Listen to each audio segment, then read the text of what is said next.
ওস আজকের যে টিউটোরিয়ালটা দেখাইতেছি কিভাবে কিকের মানে চরম পর্যায়ের স্ট্রেংথ কিভাবে আনতে হয়।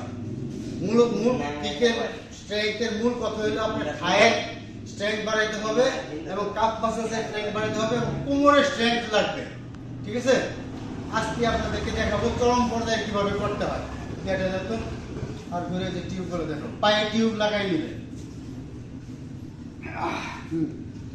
হ্যাঁ দাঁড়ান, হ্যাঁ দেখেন আপনারা সবাই এর দিকে উঠবোস করবেন, উঠবোস তো অবশ্যই করতে হবে। হ্যাঁ ঠিক আছে, দেখেন ইচ দাঁড়াই সেটা এইসা পুরো পা সোজা করবেন, নি দাঁড়াই সেটা এইসা পুরো পা সোজা করবেন, সম এরকম পয়সা দাঁড়াই সেটা এইসা, আবার পয়সা দাঁড়াই সেটা এইসা, তারপর আবার পয়সা দাঁড়াই সেটা এইসা।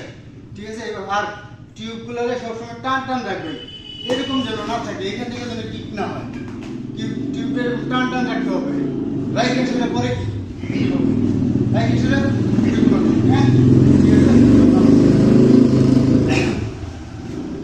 সামনে নিয়ে আসুন। এইভাবে আপনারা, এটা হলো চরম লেভেলের একটা ট্রেনিং, কিন্তু তার আগে যেই কাজগুলো করবেন এটা হলো নর্মালি উইদাউট ওয়েট, মানে প্রচুর পরিমাণে স্কোয়াট করবেন, প্রচুর পরিমাণে ফ্রক জাম্প করবেন, টাইগার জাম্প করবেন, প্রচুর পরিমাণে কি ওই স্কোয়াট তো করবেনই। এতে দেখবেন আপনার এটা হলো কিকের স্ট্রেংথ বাড়ানোর জন্য, পাওয়ারের জন্য না। কিন্তু কিকের স্ট্রেংথ বাড়ানোর জন্য শর্ত কি, থাই শক্ত হইতে হয়, কোমর শক্ত হইতে হয়। আস্তে আস্তে সবকিছু দেখাবো, পরবর্তীতে কিকটাকে পাওয়ারফুল কিভাবে করবেন ওটাও দেখাবো ইনশাল্লাহ। ওস